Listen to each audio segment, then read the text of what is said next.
Everyone, সবাইকে welcome জানিয়ে শুরু করছি আরও একটা নতুন episode of its show time with me অভিপ্সা only on রঙিন টিভি, যেখানে থাকছে এন্টারটেনমেন্ট ওয়ার্ল্ডের বিভিন্ন খুঁটিনাটি আপডেটস, তারকাদের অনেক অজানা গল্প আর দারুণ মজার মজার গসিপস। তাহলে চলুন শুরু করি আজকের এপিসোড। আর প্রথমেই চোখ রাখবো আজকের আপডেটসে। ক্রিকেট মাঠের মহারাজা এখন বড় পর্দায় রাজা। মুম্বাইয়ে জোর কদমে শুরু হয়ে গেছে সৌরভ গঙ্গোপাধ্যায়ের বায়োপিকের প্রস্তুতি। সবচেয়ে বড় চমক হলো দাদার বাবার চরিত্রে অভিনয় করতে দেখা যাবে টলিউডের পাওয়ার হাউস অভিনেতা শাশ্বত চট্টোপাধ্যায়কে। কবে থেকে শুরু হতে চলেছে এই সিনেমার শুটিং, আর কবেই বা দেখা যাবে কলকাতায় ক্যামেরা রোল? শুরু হয়ে গেল ভারতীয় ক্রিকেটের অন্যতম আইকন সৌরভ গাঙ্গুলির বায়োপিক দাদা দ্য সৌরভ গাঙ্গুলি স্টোরির শুটিং। আর এই ছবিকে ঘিরে এখন থেকেই তুমুল উত্তেজনা ক্রিকেট প্রেমী থেকে সিনেমা প্রেমী সকলের মধ্যেই। মুম্বাইয়ে এখন পুরো দমে চলছে এই মেগা বায়োপিকের শুটিং। পরিচালনায় রয়েছেন বলিউডের জনপ্রিয় পরিচালক বিক্রমাদিত্য মোটওয়ান।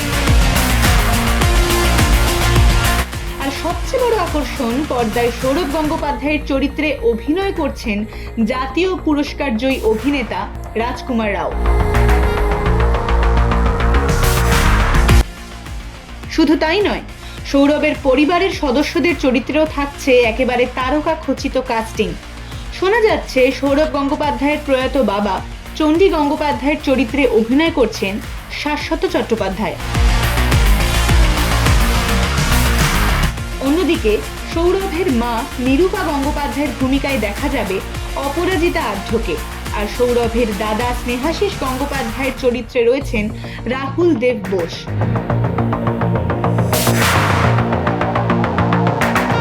বর্তমানে এই তিন বাঙালি অভিনেতাই মুম্বাইতে শুটিং করছেন জোর কদমে। তবে সবচেয়ে বড় খবর, গত রবিবার নাকি শুটিং সেটে হাজির ছিলেন সৌরভ গাঙ্গুলি নিজেই। শুটিংয়ের বেশ কিছু গুরুত্বপূর্ণ দৃশ্য নিজের চোখে দেখেছেন তিনি। এমনকি অভিনেতাদের সঙ্গে গল্প আড্ডাতেও মেতে উঠেছিলেন মহারাজ। ভাবুন তো, একদিকে রাজকুমার রাও, অন্যদিকে সামনে দাঁড়িয়ে আসল সৌরভ গঙ্গোপাধ্যায়। সেটের আবহ যে কতটা উত্তেজনাপূর্ণ ছিল তার আলাদা করে বলার অপেক্ষা রাখে না। এই বায়োপিকে সৌরভের স্ত্রী ডোনা গাঙ্গুলির চরিত্রে অভিনয় করছেন অভিনেত্রী তানিয়া মানিকতলা।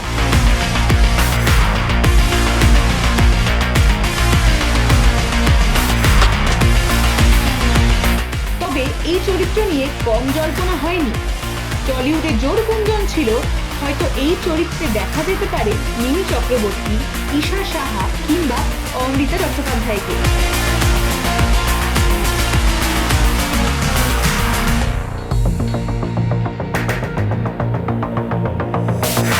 কিন্তু শেষ পর্যন্ত নির্মাতাদের পছন্দের তালিকায় জায়গা করে নেন তানিয়া।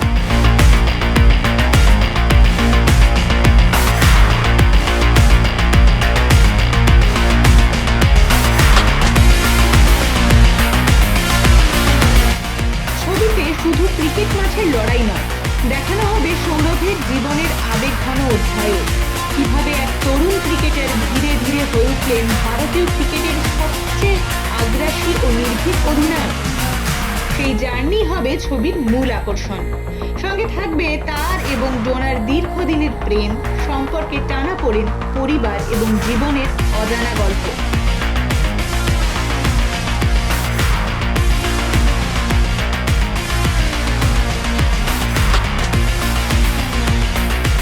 অর্থাৎ এটা শুধু ক্রিকেট বায়োপিক নয়, বরং এক আবেগ, সংগ্রাম আর ভালোবাসার গল্প হতে চলেছে।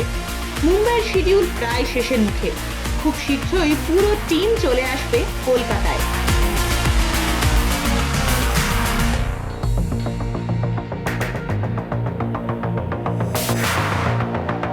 শোনা যাচ্ছে এই মাসের শেষ থেকেই শহরের একাধিক গুরুত্বপূর্ণ লোকেশনে শুরু হবে পরবর্তী দফার শুটিং।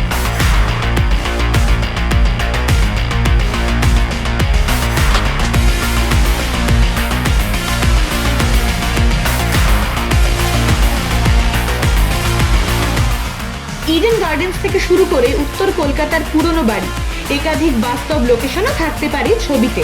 তবে এখন থেকেই শহরের ক্রিকেট প্রেমী আর সিনেমা প্রেমীদের উত্তেজনা কিন্তু তুঙ্গে।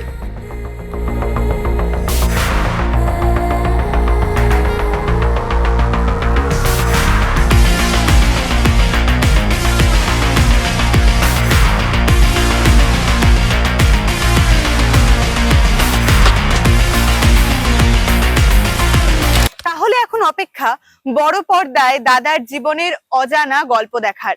রাজকুমার রাও কি হয়ে উঠতে পারবেন পর্দার সৌরভ? শাশ্বত অপরাজিতার জুটি কতটা স্পর্শ করে নেবে দর্শকদের মন? এই খবর শুধুমাত্র একটি শো এর প্রত্যাবর্তনের খবর নয়, এর সঙ্গে জড়িয়ে রয়েছে আবেগ, স্মৃতি ও অসম্পূর্ণ স্বপ্ন। বাংলা ইন্ডাস্ট্রির জনপ্রিয় অভিনেতা রাহুল অরুণোদয় বন্দ্যোপাধ্যায়ের আকস্মিক মৃত্যুর পরেই দর্শকদের মনে একটাই প্রশ্ন ছিল, সহজ কথা কি আবার ফিরবে? এবার সেই প্রশ্নেরই উত্তর দিলেন অভিনেত্রী প্রিয়াঙ্কা সরকার, এবং তার পাশে দেখা গেল ছোট্ট সহজকেও। বাবার অপূর্ণ স্বপ্ন কি এবার তাহলে ছেলে এবং মায়ের হাত ধরেই আবার ফিরতে চলেছে? 2026 সালের 29শে মার্চ, দিনটা আজও ভুলতে পারেনি বাংলা ইন্ডাস্ট্রির কেউই। ভোলে বাবা পারকারিকার শুটিং করতে গিয়ে আচমকাই সব শেষ হয়ে যায়। সমুদ্র কেড়ে নেয় অভিনেতা রাহুল অরুণোদয় বন্দ্যোপাধ্যায়ের প্রাণ। এক মুহূর্তে থমকে যায় একটা পরিবার, স্তব্ধ হয়ে যায় টলিউডও। রাহুলের মৃত্যুর পর থেকেই একাকিত্বে দিন কাটছে তার মায়ের। অন্যদিকে নিজের ব্যক্তিগত শোক বুকে চেপেই আবার কাজে ফিরেছেন প্রিয়াঙ্কা সরকার। একজন পেশাদার অভিনেত্রীর মতো তিনি বুঝিয়ে দিয়েছেন, জীবন থেমে থাকে না।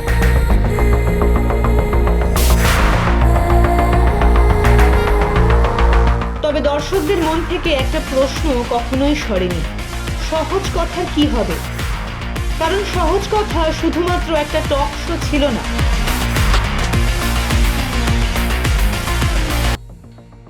এটা ছিল রাহুলের খুব কাছের একটা স্বপ্ন। তার বুদ্ধিদীপ্ত প্রশ্ন, অতিথিদের সঙ্গে সহজ মেলবন্ধন আর একদম ঘরোয়া পরিবেশ, সব মিলিয়ে এই শো খুব কম সময়েই দর্শকদের হৃদয়ে জায়গা করে নিয়েছিল। ইন্ডাস্ট্রির বড় বড় তারকা থেকে নতুন প্রজন্ম সবাই হাজির হতেন সহজ কথার মঞ্চে, আর রাহুলের সঞ্চালনার ভঙ্গি ছিল এই শোয়ের সবচেয়ে বড় ইউএসপি। তাই রাহুলের মৃত্যুর পর যেন সহজ কথার আলো নিভে গিয়েছিল।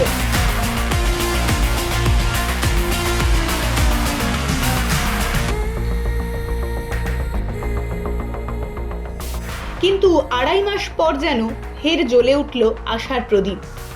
20শে মে রবিবার, বিজয়গড়ের সেই পরিচিত বাড়িতে আবারও ক্যামেরাবন্দি হলো কিছু মুহূর্ত। প্রিয়াঙ্কা সরকার তার ছেলে সহজকে নিয়ে হাজির হন সহজ কথার সেটে।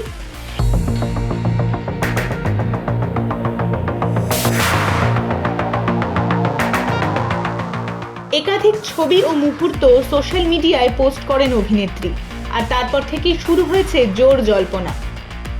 ছবিতে দেখা যাচ্ছে সেই পুরনো সেট, পরিচিত ঘর, শুধু নেই রাহুল।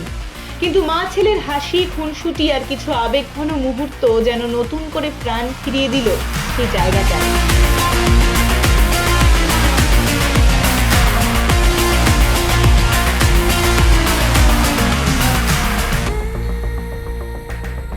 সবচেয়ে বেশি নজর কেড়েছে প্রিয়াঙ্কার হাতে থাকা দুটি বই। একটিতে লেখা ইমোশন অর্থাৎ আবেগ, আর অন্যটিতে লেখা হোপ অর্থাৎ আশা। অনেকের মতে এ যেন নিছক ছবি নয়, বরং স্পষ্ট বার্তা, রাহুলের অসমাপ্ত স্বপ্নকে নতুনভাবে এগিয়ে নিয়ে যাওয়ার ইঙ্গিত। আর এখানেই উঠে আসছে সবচেয়ে বড় প্রশ্ন, তাহলে কি এবার সহজ কথার দায়িত্ব নেবেন প্রিয়াঙ্কা সরকার? মায়ের পাশে থেকে কি বাবার স্বপ্নকে এগিয়ে নিয়ে যাবে ছোট্ট সহজও? যদিও এখনো পর্যন্ত এই বিষয়ে আনুষ্ঠানিক ঘোষণা হয়নি, তবে এর আগেও কুহেলির প্রচারে গিয়ে প্রিয়াঙ্কা ইঙ্গিত দিয়েছিলেন ভবিষ্যতে সহজ কথা নিয়ে এগিয়ে যেতে চান তিনি। আর এবার সোশ্যাল মিডিয়ার এই পোস্ট যেন সেই সম্ভাবনাকেই আরো জোরালো করে তুলল। দর্শকদের একাংশের মতে রাহুলকে কেউ কোনোদিনও রিপ্লেস করতে পারবেন না, কিন্তু তার তৈরি করা আবেগ, তার স্বপ্ন, সেটাকে বাঁচিয়ে রাখতেই যদি নতুনভাবে ফিরে আসে সহজ কথা, তাহলে সেটাই হবে রাহুলের প্রতি সবচেয়ে বড় শ্রদ্ধার্ঘ্য। তাহলে আপনাদের কি মনে হয়, অভিনেত্রী প্রিয়াঙ্কা সরকারও ছোট্ট সহজকে ফিরিয়ে আনতে পারবে সহজ কথার সেই পুরনো জাদু? রাহুলের স্মৃতিকে বাঁচিয়ে রাখতে ঠিক কতটা দরকার এই শো এর আবার ফিরে আসা? টলিউড থেকে এবার চলে যাব সাউথ ইন্ডাস্ট্রির আপডেটসে। আগুন, রক্ত, বন্দুক আর বিস্ফোরক ড্রাগন লুক। জুনিয়র এনটিআর এর জন্মদিনের আগে সামনে এলো তার নতুন সিনেমা ড্রাগনের প্রথম লুক। 4 মিনিট 28 সেকেন্ডের এই টিজার দেখে অনেক অডিয়েন্সই বলছেন যে এটি হলো পিওর ডিস্ট্রাকশন, আবার অনেকে বলছেন সিনেমা নয়, এটি হলো পাবলিক ওয়ার্নিং, নাকি কেজিএফ ইউনিভার্স। সম্প্রতি মুক্তি পেল ড্রাগন ছবির প্রথম গ্লিমস, আর তার এক ঝলকেই কার্যত কাঁপছে ইন্টারনেট। পরিচালনায় রয়েছেন ব্লকবাস্টার নির্মাতা প্রশান্ত নীল, আর ছবির কেন্দ্রবিন্দুতে দক্ষিণী সুপারস্টার জুনিয়র এনটিআর। টিজারেই আগুন ঝরিয়েছেন জুনিয়র এনটিআর। 4 মিনিট 28 সেকেন্ডের এই গ্লিমস যেন এক অন্ধকার, রক্তাক্ত এবং ভয়ঙ্কর জগতের দরজা খুলে দিয়েছে দর্শকদের সামনে। 1967 সালের পটভূমি, আন্তর্জাতিক আফিম পাচার, গোল্ডেন ট্রায়াঙ্গেলের ভয়ঙ্কর আন্ডারওয়ার্ল্ড, আর সেই দুনিয়ার সবচেয়ে ভয়ঙ্কর হত্যাকারী লুগার। এই চরিত্রেই দেখা যাচ্ছে জুনিয়র এনটিআরকে।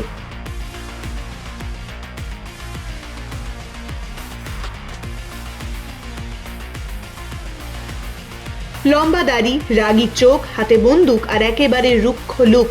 এমন লুকে আগে খুব কমই দেখা গিয়েছে তাকে। টিজার প্রকাশ্যে আসতেই সোশ্যাল মিডিয়ায় শুরু হয়েছে উন্মাদনা। প্রশান্ত নীল মানেই বড় ক্যানভাস, ডার্ক ভিজুয়াল, ধোঁয়াটে ফ্রেম আর বিস্ফোরক অ্যাকশন। কেজিএফ ও সালারের পর এবার তিনি তৈরি করছেন ড্রাগনের ভয়ঙ্কর জগৎ। আর সেই কারণেই অনেক দর্শক টিজার দেখে কেজিএফ ইউনিভার্সের সঙ্গে কানেকশনের ইঙ্গিতও খুঁজে পাচ্ছেন। কে এই লুগার? ছবিতে জুনিয়র এনটিআর এর চরিত্রের নাম লুগার। টিজারে দেখা যাচ্ছে রাজনৈতিক অস্থিরতা, অপরাধ জগৎ এবং মাদক সাম্রাজ্যের মধ্যে তৈরি হয়েছে এক ভয়ঙ্কর সংঘর্ষ। আর তার কেন্দ্রেই রয়েছেন লুগার।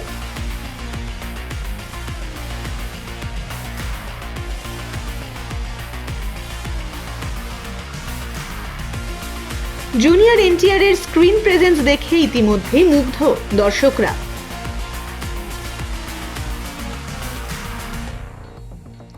অনিল কাপুর বনাম এনটিআর ছবিতে গুরুত্বপূর্ণ ভূমিকায় রয়েছেন বলিউড অভিনেতা অনিল কাপুর।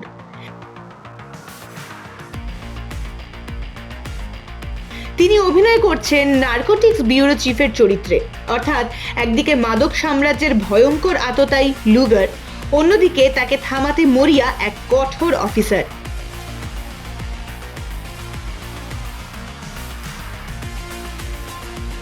এই সংঘর্ষই ছবির অন্যতম বড় আকর্ষণ হতে চলেছে বলে মনে করছেন সিনেমা প্রেমীরা।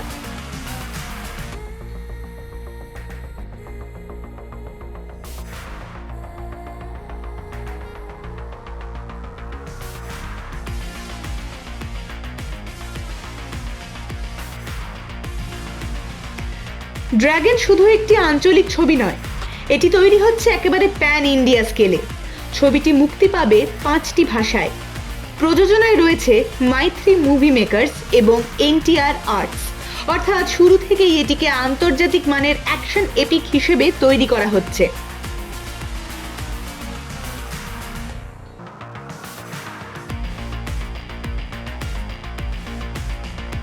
ছবিতে জুনিয়র এনটিআর এবং অনিল কাপুর ছাড়াও রয়েছেন বিজু মেনন, রুক্মিণী বসন্ত সহ আরও অনেকে। তাই অভিনয়ের দিক থেকেও ছবিটি হতে চলেছে যথেষ্ট শক্তিশালী। নির্মাতাদের ঘোষণা অনুযায়ী ড্রাগন বিশ্বজুড়ে মুক্তি পাবে 11ই জুন 2027 সালে, অর্থাৎ এখনো অপেক্ষা অনেকটাই। কিন্তু প্রথম গ্লিমসই বলে দিচ্ছে এই ছবি ঘিরে হাইপ আগামী দিনে আরও বাড়তে চলেছে।